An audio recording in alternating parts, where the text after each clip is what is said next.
Hi అండి. ఈరోజు మనము బేసన్ చేసుకుంటున్నాము. బేసన్ అండి ఇది.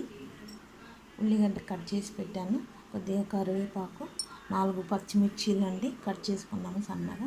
ఇప్పుడు దీనికి కొద్దిగా పసుపు వేసుకుందామండి, కలుపుకుందాము. పసుపు, కారం వేసుకుందామండి, ఒక 1/2 స్పూను. కొద్దిగా సాల్ట్ అండి, రుచికి సరిపడా సాల్ట్. ఇప్పుడు మనం దీన్ని కలుపుకుందామండి లిక్విడ్గా. పచ్చిమిర్చి కట్ చేసుకుందాము, ఈ కరివేపాకు కూడా కొంచెం సన్నగా కట్ చేసుకుందాము. కలుపుకుందామండి పిండి, శనగపిండి కలుపుకుందామండి. కొద్దిగా వాటర్ వేసి కలుపుకుందాము లిక్విడ్గా. ఉండలు ఉండొద్దండి, మంచి స్మూత్గా బ్యాటర్ కలపాలి.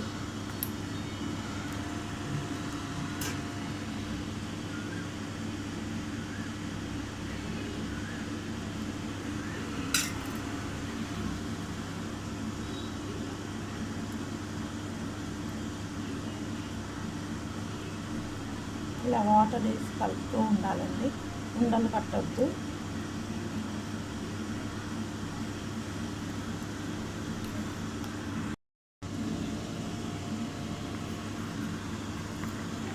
చూసారు కదా, ఇలా బ్యాటర్ కలుపుకోవాలి, ఉండలు లేకుండా కలిపేసుకోవాలండి. ఇప్పుడు మనం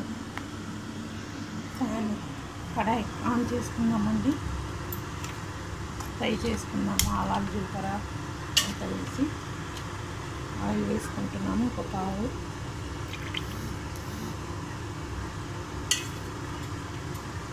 ఆయిల్ వేడైతే మనం ఆవాలు, జీలకర్ర, కొద్దిగా మినపప్పు కూడా వేసుకుందామండి. మినపప్పు, ఆయిల్ వేడవ్వాలి. ఆవాలు, జీలకర్ర వేసుకుందామండి. ఆయిల్ వేడైన కదా, ఆవాలు,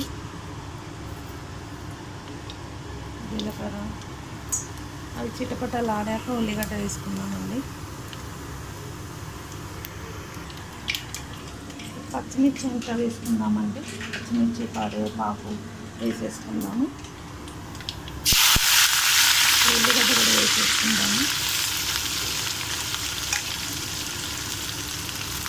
కలిపేసుకుందామండి.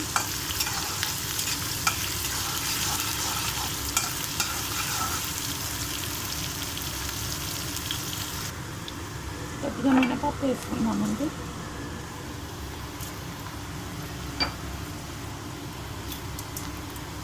ఫ్రై అవ్వాలి. పసుపు వేసుకుందామండి.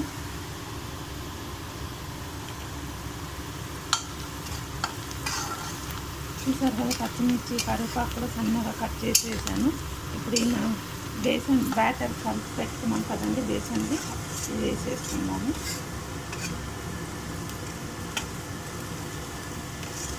వేసి కలిపేసుకున్నాము, పోసేసుకున్నామండి. ఇది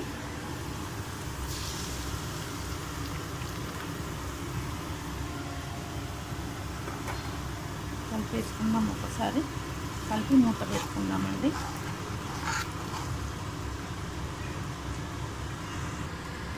ఒకసారి చూద్దామండి, కలిపి మూత పెట్టుకున్నాం కదా, చూద్దాం ఒకసారి.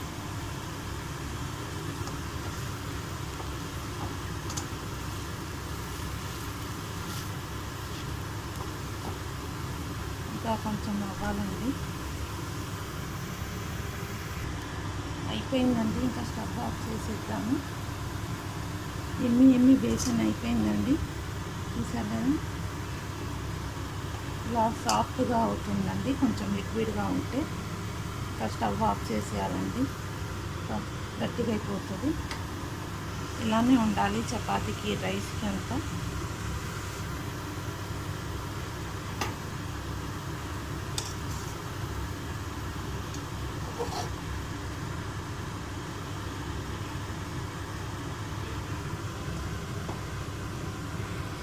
Thank you. మీరు కూడా ఇలానే చేసి తినండి.